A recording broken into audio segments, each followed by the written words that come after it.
galing sa kalangitan. Sino siya? Matatag na punong kahoy sa bagyo.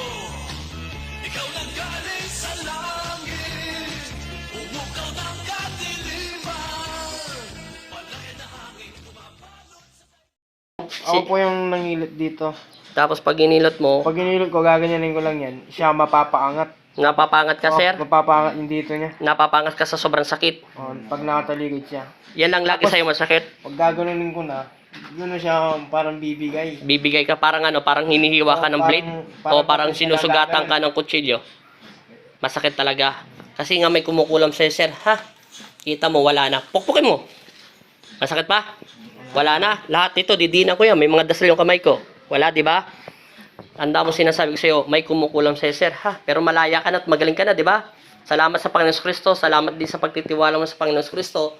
At mabuhay ka at maging payapang yung utak at puso. Patawarin mo yung mga nangungulam sa'yo o nagdarasal sa'yo, nanginggit sa'yo. Babae yun, sir. Pero hindi ko na sasabihin kung sino siya.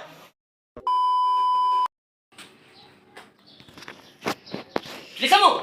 Kalasin mo! Papel lang kinabit ko sa'yo. Sa pangalan ng Ama. O, kita mo. Binabanggit lang ng Diyos. Kita mo. Papel lang yung kinakabit ko sa'yo. Isang daliri lang ang ginagamit ko sa'yo. Ibig sabihin, kung ganyan kalakas ang impact sa'yo ang isang daliri ng Panginoon Kristo, at papel lang itong ginagamit, kita mo? Kita mo? O, yan o. Ang luwag-luwag na o. O, yan o. Luwag-luwag na o. Ayan o. Hala. May galit ka dito kay Ambaw? May galit ka sa kanya? Kilala mo ba si Kristo? May takot ka sa kanya? Babae ka lalaki? Susugatan na kita pag nagsinungaling ka pa ulit. Babae ka lalaki? Babae ka lalaki? Sa pangalan ni Jesus. Babae ka lalaki? Babae ka nga lalaki? Ano ka ba talaga? Babae ka lalaki? Eh dahil nandiyan ka sa loob ng katawan niya, kaya ka nakakaramdam ng matinding sakit. Ako ba'y nililing lang mo o nakikipaglaro ka sa akin? Lalaruin kita, maniwala ka sa akin, makikipaglaro ko sa'yo. Magdadasal na ako ng alas 6, tanda mo. Laruin mo ako para laruin din kita. Aamin ka, hindi? Hindi mo kilala si Kristo? Kilala mo? Babae ka lalaki? Babae ka nga lalaki! Isa babagsak ko sa itong daliri ko, bibigat to. Maniwala ka sa akin. Ituturo ko to sa puso mo. Bibilangan kita ng 3. Isa, sa pangalan ni Jesus. 2, sa pangalan ng Ama. 3, ibibitaw ko na sa ito. Babae ka lalaki? Babae ka lalaki? Itutusok ko na ito sa'yo. Hindi mo alam kung babae ka lalaki? Hindi mo alam kung babae ka lalaki? Hindi mo alam. Tao ka hindi? Tao ka hindi? Pupugutan kita ng hininga sa loob ng katawan niya. Tao ka hindi? Tao ka hindi! Hindi mo alam? O kalas, ngayon aalamin ko kung sino ka talaga. Ubusin mo, gamitin mo yung kamay mo. Kailan ka pa sa loob ng katawan niya? Ba, lakas naman ang effect sa'yo yung papel nito. Grabe ang papel nito.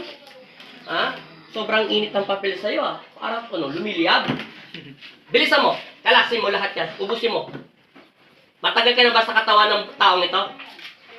Sagutin mo yung tanong ko. Matagal ka na ba sa loob ng katawan ng taong ito? Lulusawin kita. Ayaw ko ng matagal, ha? Matagal ka naman sa katawan ng taong ito. Lulusawin kita. Sagutin mo yung tanong ko. Matagal ka naman sa katawan ng taong ito. Ha? Ayaw mo tayo. Itaas ng konting antas. Bigyan ng kuryente. Ano? Matagal ka naman sa katawan ng taong ito. Matagal na. O, okay ka lang. Bakit mo gustong-gustong saktan si Kiambaw? Ha? May galit ka ba? Kasi kanina pa ako nagtatanong kung tao ka. Kilala mo nga si Kristo. Tinatanong ko kung tao ka o hindi. Ang sagot mo, hindi mo alam. Tinatanong ko kung babae ka lalaki, hindi mo rin alam. Ano tayo rito? Klong-klong tayong dalawa? Ha? Sige. Matagal ka na sa kanya. Gaano na katagal? 1 taon, 3 taon, 4 na taon, 10 taon. Ilang taon ka na sa kanya? Siguro naman, di pa abot to ng 10 taon. Bata pa to. Ilang taon ka na? Ilang taon ka na? Kailan ka pa nandiyan sa loob ng katawan niya? Matagal-tagal na? O sige, saan ka nakita? Sa puno? Sa bahay? Sa kalsada? Sa loob ng trabaho niya? Sa opisina? Ewan ko. Malay ko. Saan ka niya nakita? Saan mo ito nakita? Saan? Ako ba'y pagbibigyan mo para pakawalan kita? O hindi mo ako pagbibigyan, lulusawin kita, sasaktan kita? Sagutin mo yung tanong ko sa dalawa. Makikipagbigay ka sa akin, kapayapaan ang dala ko, o ayaw umamin, susugatan kita sa loob ng katawan niya. Naintindihan mo yung sinasabi ko? Matagal ka naman sa loob ng katawan niya. O sige, salamat. Pangalawang tanong ko, saan mo siya nakita? Hindi mo masagot kung tao ka hindi. Tao ka ba? Tao ka ba? Babae ka lalaki? Ha? Babae ka? Pagka tayo magsalita, ito magsisinungaling ka. Oh, bakit? Kung tao ka, babae ka, may gusto ka ba rito? Nainggit ka ba rito? Kinukulang mo ba to? Kinukulang mo ba to? Sigurado ka kinukulang mo? Hindi ako ang nagsalita nito, tinatanong ko lang sa'yo, pwede mong hindi, pwedeng oo. Pwede mong sabihin, hindi mo kinukulang. Pero ang tanong, kinukulang mo ba to? Hindi. Kinukulang mo ba to? Hindi. Sa pangalan ni Jesus, kinukulang mo ba to? Oo daw. O, narinig nyo ha? O, ba't umiyak ka? Para ka naman babae. Kalasin mo, magkano binayad mo? Ikaw ba yung mangkukulam? Ay, hindi pala. Ikaw pala yung mangkukulam. Ang tanong ko, pinapakulam mo ba to? O mismo pinadadasalan mo? O ikaw ang nagtatrabaho? Ikaw ang nagtatrabaho o bayaran ka? Bigyan, isang salita ko, magkukuryentehin kita. Tatapusin kita ng ilang minuto lang. Tanda mo, pag talagang pinipiga mo ako, patawarin ako ng Ama sa sugatan kita. Bigyan ng apoy, mas malakas, yung lumiliyab simula sa kanyang kaluluwa. Amen. Ano?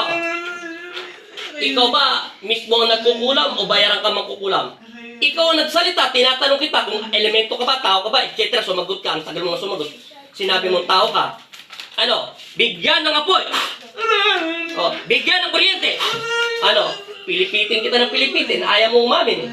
Ikaw ba yung nagbadarasal o nagkukulam sa kanya? Ano? Ayaw mo talaga ako sagutin. Lulusamin na kita. Ikaw ba yung nagdarasal o mismo nagkukulam sa kanya? Ikaw o hindi? Ikaw hindi. Talagang gusto mong tiisin ha? Talagang ilulubog ko na sa ito. Isa na lang. Sa pangalan ni Jesus. Sa pangalan ng Ama, ng Anak at Espiritu Santo. Amen. Lulusawin kita. Itatanggalan kita ng hininga sa katawan nito. Walang tanungan to. Hindi ko na alamin ang lahat na sa'yo. Papakawalan kita kung aalamin ko kung kailan kinakailangan baguhin kita. Pero kung hindi ka humihingi ng kapatawaran sa aking Ama, sa oras nito papatayin kita sa loob ng katawan niya. Isang tanong, isang sagot. Ikaw ang nagbayad nito o mismo ikaw ang nagdarasal sa kanya? Umamin ka eh. Ano mong gagawin ko? Tinatanong ko at nililigo-ligo ko na nga yung tanong. Sumagot ka ng totoo. Ikaw bang gumagawa nito? O hindi? Mismo ikaw ang nagdarasal. Ayaw mo. Pahirapan mo na kita. Itataas ko ng pangalawang antas ang dasal. Bigyan ng mas malakas na liwanag at kapayapaan ang utak nito at pausukin ng gusto. Amen! Ayaw mo sa papel, ha? Gusto mong torturan, ha? Itaas ang pinakamalakas na antas na dasal. Gagamit tayo ng stick. Amen! Ano?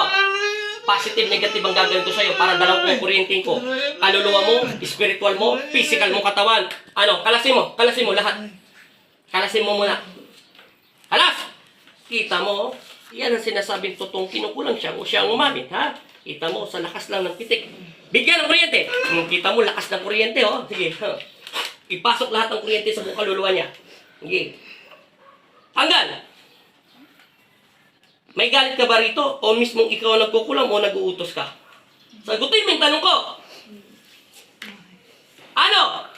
Paligoy-ligoy bang gagawin mo sa akin? O gagawin mo klong-klong at ingot-ingot?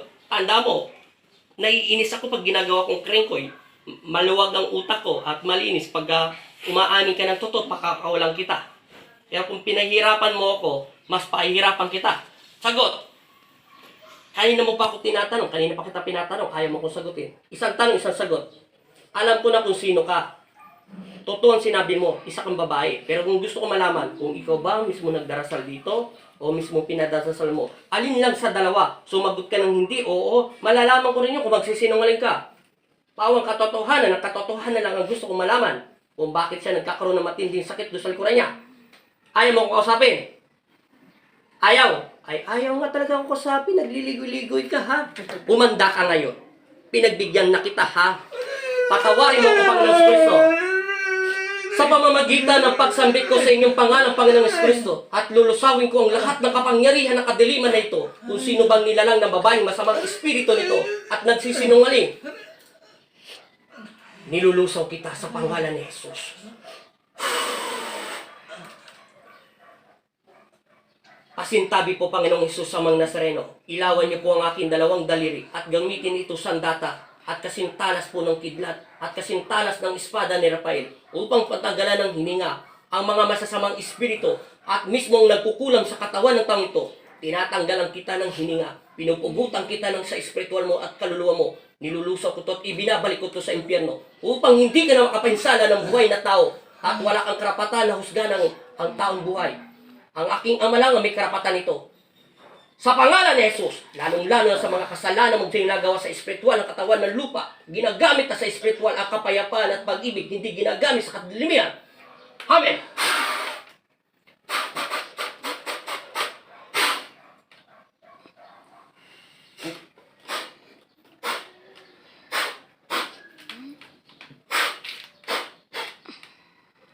Wala na. Wala na yung papel. Wala na. Ay.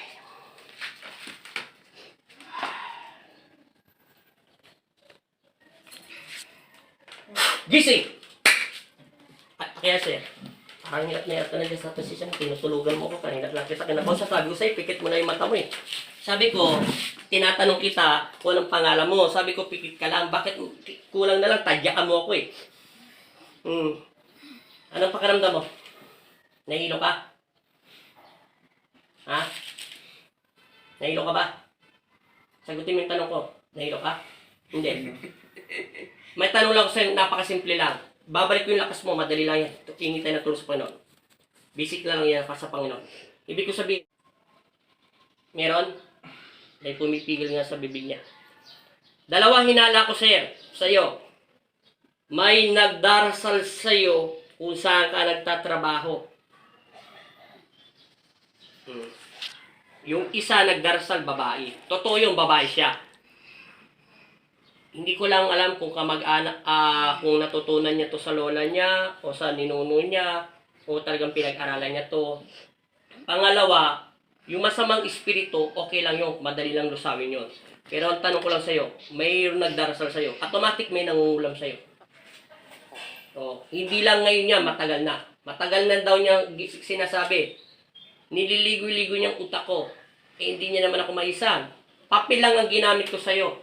Ano ba yung papel? Mainit, lumiliyab, sumusugat, umihiwa, na parang blade, ewan. Ano? Eh, sa posporo kanina dito sa daliri mo, ano yun? Hindi niya nakaalam yun ako. Hindi niya na alam yun. Sa posporo, walang sugat yan ha. Ano dito sa posporo kanina? Parang ano? Umiinit. Eh, doon sa paa mo yung papel, ano nangyayari? Masakit na mainit. Masakit na mainit. Yung nauna yung masakit, di ba? Bago umiinit, matinding galit sa'yo, sir. Pwedeng may naiingit sa'yo sa trabaho mo, dinadasalan ka niya, baga inuusog ka niya, yung sinasabi niya sa utak mo na parang ganito, yung mga masakit na salita na parang nakakadurog ng puso. Babae siya. Pero ayaw ibigay ng Diyos ang detalye lahat kasi pwede mo siyang kilala.